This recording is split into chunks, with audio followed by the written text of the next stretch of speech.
and play on 2nd and 10. That's his youth right there. Tagovailoa trying to make up for it. Fires to the end zone. Touchdown! Alabama wins! Today I'll be continuing with my college football game-by-game prediction and roster discussion videos. Today I'll be doing the Oregon Ducks. Oregon only returns 42% of their production from last season. But Dan Lanning just had another really good recruiting class. In 2025, Oregon had the fourth ranked recruiting class in the country. So starting on the offensive side of the roster, they were good here last year, averaging 33.1 points per game. And while I do think they'll probably take a little bit of a step back here this year, I do still think they'll be pretty good offensively. So at quarterback, this will probably be the worst that they've been since Dan Lanning has been there. So Dante Moore takes over at quarterback, and while he didn't really play at all for Oregon in 2024, he's not completely new to college football. It was in 2023 when he was at UCLA. He played in 9 games and started 5 games as a freshman, and he had 213 throws that year, and he completed 114 of them for only 53.5%. That'll need to be much better this year. And his touchdown interception ratio was really bad that year too. It was only 11 to 9. But he did average 7.6 yards per throw, though, which is pretty good. But he's a statue. That year, he only had negative 84 yards rushing. And at wide receiver, Oregon loses 2 out of 3 of their starting wide receivers. Tez Johnson and Trayshawn Holden. And Evan Stewart, the one returning starting wide receiver, just recently had a injury in practice that is probably going to cause him to miss the whole season. So this is concerning for Oregon. Now they do bring back Gary Bryant, who didn't play last year, but in 2023 he was a starting wide receiver for them. He had that year 30 catches for 442 and 4 touchdowns, averaging 14.7 a catch. And Oregon has a 5-star freshman wide receiver coming in, DeCorian Moore, who was the #1 wide receiver recruit in the country of 2025 and the #3 overall recruit in the country of 2025. I think he'll help them out immediately at wide receiver. And their quarterback Dante Moore was one of the top quarterback recruits of 2023. And at tight end, though, they lose Terrence Ferguson, who was good for them. And at running back, they are going to be really good, I think. Now, they do lose Jordan James, who was really good for them. But Mackay Hughes, that they brought in from Tulane, I think will be a good replacement for him. He was in my top 10 transfers video. He was a 2-year starter at running back for Tulane. In those 2 years combined, he had 2,779 yards and 22 touchdowns, averaging 5.3 a carry. And Noah Whittington comes back. He was running back #2 last year, and that's what he'll be again. Last year, he had 118 carries for 540 yards and 6 touchdowns, averaging 4.6 a carry. And on the offensive line, they do lose 4 starters, so they'll probably take a step back. They lose Josh Connerly, who got drafted in the first round. The only starter they return is the center, Iapani Lalula, or whatever his name is. And he is one of the best centers in the country, though. Last year, he didn't allow a sack all year, and he only allowed 10 pressures. He could possibly be drafted in the first round in the next NFL draft. And they have four good transfers. They brought in left guard Emmanuel Pregnan from USC, who was in my top 10 transfers video. I think he has the highest ceiling of all the transfers that they brought in. And they bring in left tackle Isaiah World, a 3-year starter at Nevada. He in 2024 only allowed one sack and 12 quarterback pressures. He was one of the top offensive linemen in the transfer portal too. And they've got right tackle Alex Harkey coming in from Texas State. He only allowed 4 sacks and 17 total pressures last year. And then they've got right guard Matthew Bedford from Indiana, who transferred to Oregon last year but didn't end up playing because of an injury. But with Indiana in 2023, he was a starter for the whole season and only allowed one sack all year. So I do think their offensive line will still be very good, but none of these players have played together as a team. So the question will be how well can they play as a team? On the defensive side of the ball, they averaged giving up only 18.9 points per game last year, which was very good. I think they'll take a little bit of a step back here too this year, but I still think they're going to have a good defense. So on the defensive line, they lose 3 out of 4 starters who are all off to the NFL. Derek Harmon, who got drafted in the first round, and Jordan Birch and Jamari Caldwell. But the one starter that they do return, Mateo Uyangale, is one of the best in the country. Last year he had 38 tackles and 10 and a half sacks and 31 total quarterback pressures and 2 forced fumbles and 2 pass breakups and an interception. He has a chance to be drafted in the first round in the next NFL draft. And of course, Bear Alexander coming in from USC will completely make up for one of the 3 starting spots that they'll have a new starter. And he was also in my top 10 transfers video. He has the ability to be drafted in the first round next year. So at linebacker, I think they're going to be good. They return Bryce Botcher, who last year had 94 tackles and 2 sacks and 4 pass breakups and a forced fumble and an interception. And they also return Tytoon Tuatoe or whatever his name is, who last year had 58 tackles and 5.5 sacks and 34 total quarterback pressures and a forced fumble and a pass breakup. Now, they do lose Jeffrey Boss at linebacker, who was really good for them.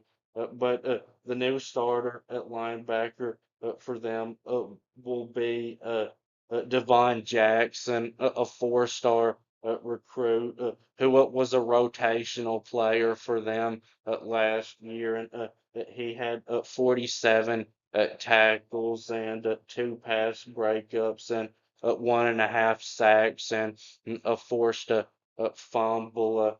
And then in the secondary, at cornerback, they get Jalil Florence back, who missed all of last year with an injury. And in 2023, though, he was a starting cornerback for them.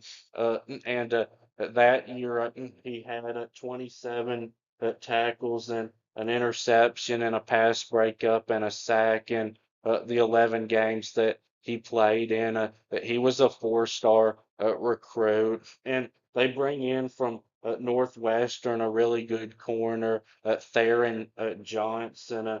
Last year he had 53 tackles and 10 pass breakups and two interceptions, one that went for a touchdown. And then at safety, they lose both starters, but they've reloaded with transfers.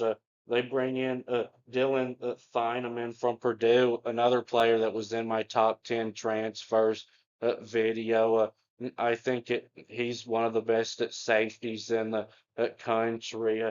And they have Jaden Kennedy coming in from Ole Miss, who was a starter at safety for them all of the regular season. In those 12 games, he had 38 tackles and 12 pass breakups.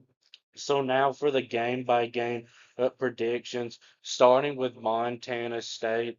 This will be a name your score kind of game for Oregon. They could probably win this one 70-0 if they wanted to, and they'll play their second string the whole second half. So now Oklahoma State. Having looked carefully at Oklahoma State's roster now, this might be the worst roster that they've had since Mike Gundy has been there, and he's been there a really long time. And if he can go 9-3 with this roster, he should probably win the Coach of the Year award. Their roster is that bad, but Oklahoma State doesn't have near the talent to really have a chance of beating Oregon, especially not this early in the season with such an inexperienced roster that they have. Oregon will have a big advantage at the line of scrimmage on both sides. And this one may be close for a half, but Oregon will pull away, I'm pretty sure, in the second half and blow out Oklahoma State.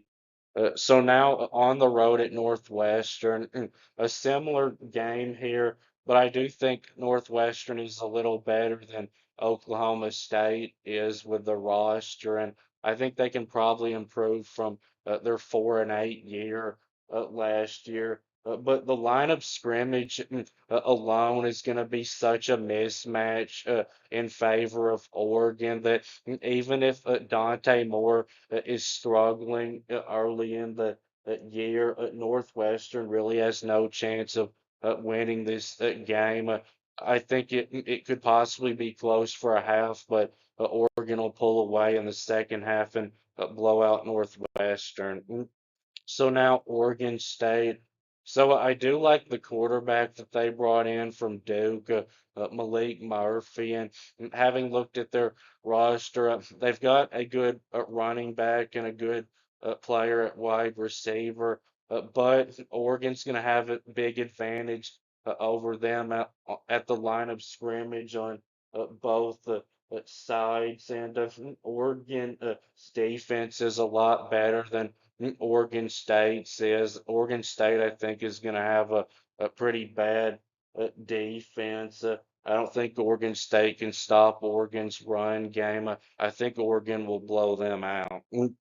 So now on the road at Penn State. So if you watched my Penn State video, you know I picked Oregon to get this win. Oregon's roster, I mean, Penn State's roster is more than good enough to have the ability to beat Oregon. And I know it's hard to trust Dante Moore, who's an unproven quarterback, to be able to lead his team to a win on the road at a really tough place to play like Penn State. But I don't trust Disaster Aller in a game like this either, even though he's got a lot more experience than Dante Moore does. If he stays like he has been in college, I think he's going to be a dud in the NFL. And like if Penn State got the ball with 3 minutes to go in the game and had a chance to put together a game-winning drive. I wouldn't trust Disaster Aller to be able to do it. And I'm trying to stay true to what I said after I picked Penn State to beat Notre Dame in that playoff game, and then they lost to them. Where I said I'm never picking Penn State to win another big game until I finally see them win one. And a big advantage, I would say, for Oregon in this one is they have Lanning coaching them. And while I'm not a James Franklin hater at all, I think he's a great coach. It's not easy to win 10 plus games a season. Lanning has won some big games recently, like the Big Ten championship and the regular season game against Ohio State. So now Indiana, a game that I actually had a hard time with because having looked close now at Indiana's roster and the coach that they have, I'm high on Indiana. I don't really think that they're going to go 11-1 again, but I do think they're going to be a very good team again. I think this is going to be a close one, four-quarter game, but Oregon does have a talent advantage over them by quite a bit. And with them getting a bye week after Penn State and them getting the game at home, I think that's enough for Oregon to get this win. So now on the road at Rutgers, so pretty much every great team has a letdown game in a season. And for Oregon last year, that was against Wisconsin. A let down game is where the team doesn't play as well as they usually do on one or both sides of the ball. But last year, when Oregon had a letdown game against the Wisconsin, the quarterback that Oregon had was so good, and they had so much talent around him that they still got through it. And it's not going to be quite like that this year. Now, Oregon, I think, is a much better team than Rutgers is.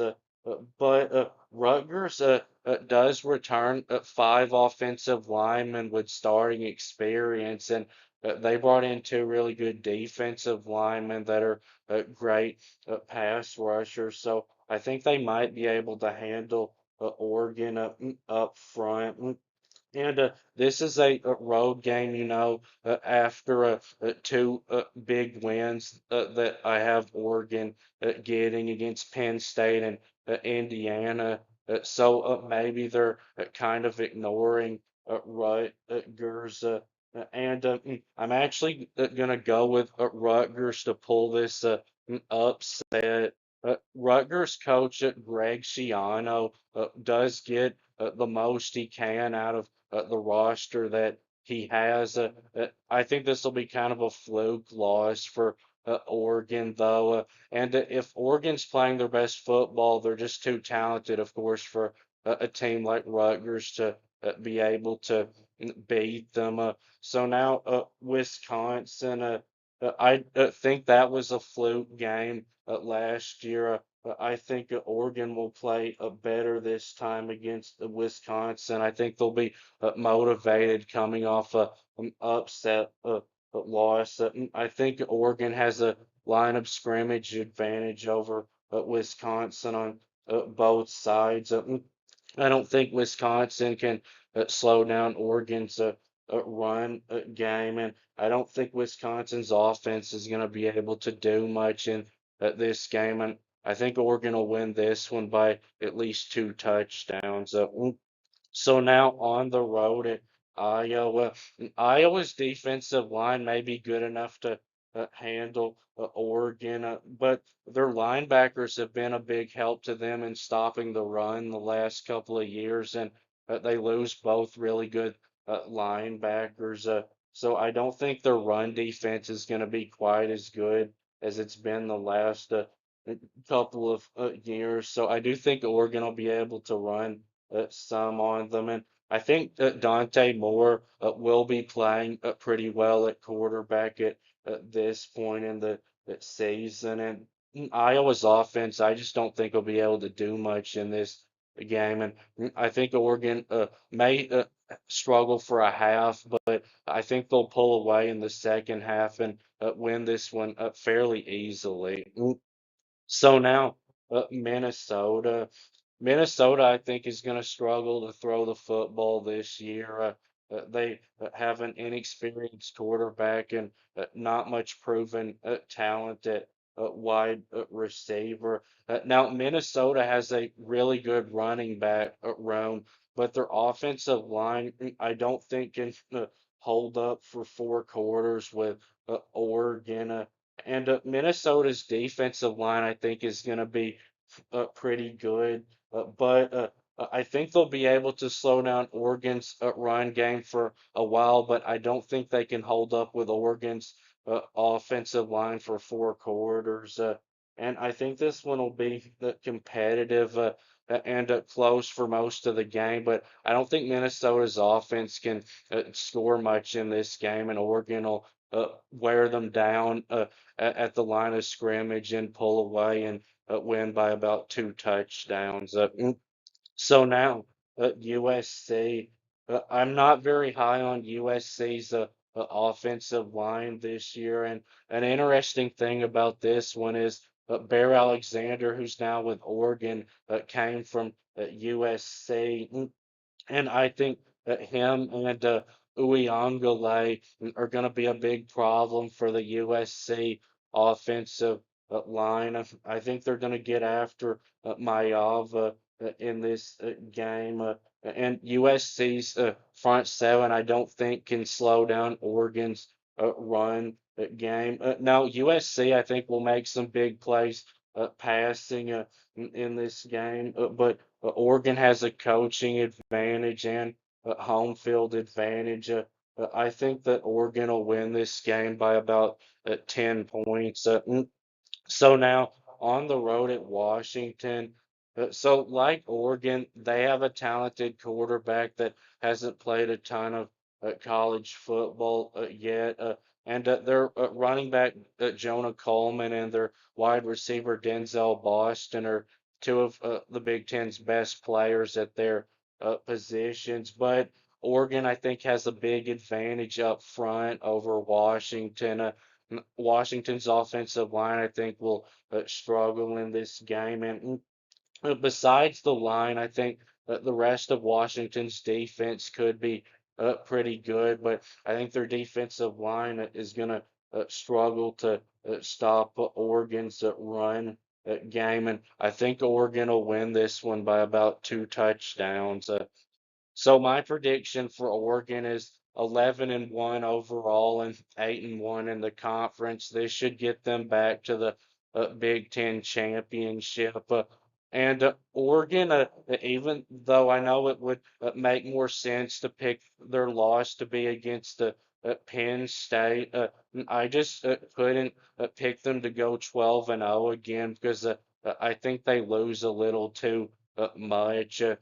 So this will for sure, they'll get them back to the college football playoff, whether they win or lose the conference championship. So that will be it with this video. Please subscribe. Thanks for watching, and I'll be back soon.